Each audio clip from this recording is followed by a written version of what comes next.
Now, across Australia, young kids are going to school riddled with anxiety and fear over what insidious bullying could await them after they enter the school gates. According to News Corp's Great Australian Parents Survey, almost half of Aussie kids have been bullied at school, 16% have been bullied online, and at least 7% say it actually has led their child to have suicidal thoughts. Claire, there are calls now for a national standard to be developed to try and curb this. As a child psychologist yourself, what do you think should be included? Well, I mean, it's not about what's included, because I think we have spoken and spoken and spoken about anti-bullying.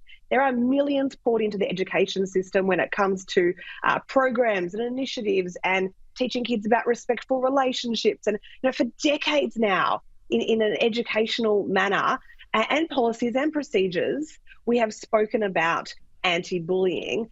For me, it's about when are we going to actually implement things? And it's much like, you talk about current laws these days and whether they're actually implemented. And the same thing goes for these policies of anti-bullying. So, look, the number one thing I would suggest that has to be included is we have to return to some type of policy where there is not just a zero tolerance for bullying, because we talk about that a lot, but immediate and meaningful consequences to the perpetrators of bullying. Now, I'm one who always says we don't want to label every child negative interaction as bullying, because kids pick on each other, they fight. But when it is targeted, relentless harassment and intimidation targeted towards one student, and then we get what they call this restorative justice approach, which essentially means you sit the bully down with the victim time and time again, and we have a nice chat and we try to, be friends again. When are we going to actually just implement consequences to that bully for their actions? So that's got to be the first one. And there's got to be accountability put back on schools. Parents should have a clear pathway to escalate these concerns when bullying is not addressed properly.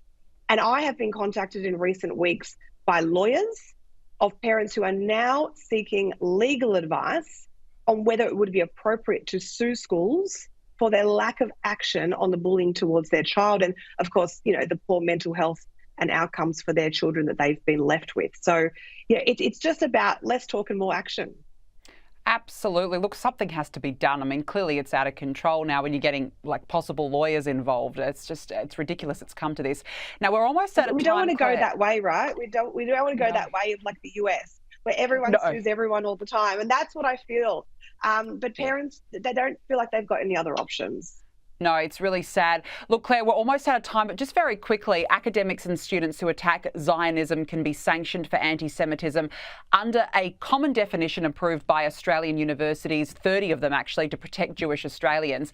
Claire, how did it come to this where unis actually have to agree on student safety? Oh, it's ridiculous. I mean, they're agreeing that people shouldn't be harassed, intimidated, made to feel unwelcome because of their culture or race. And now we need a whole drawn-up policy and we can't agree on the definitions and so forth. I mean, it is long overdue, but I'll just go back to the previous point and say, okay, we'll put the policy in place. The policy has to educate staff on university campuses of what do you do when you see this anti-Semitism? Is there a safe pathway for reporting it? They need to educate students on what the consequences will be, and then they need to follow through on those consequences.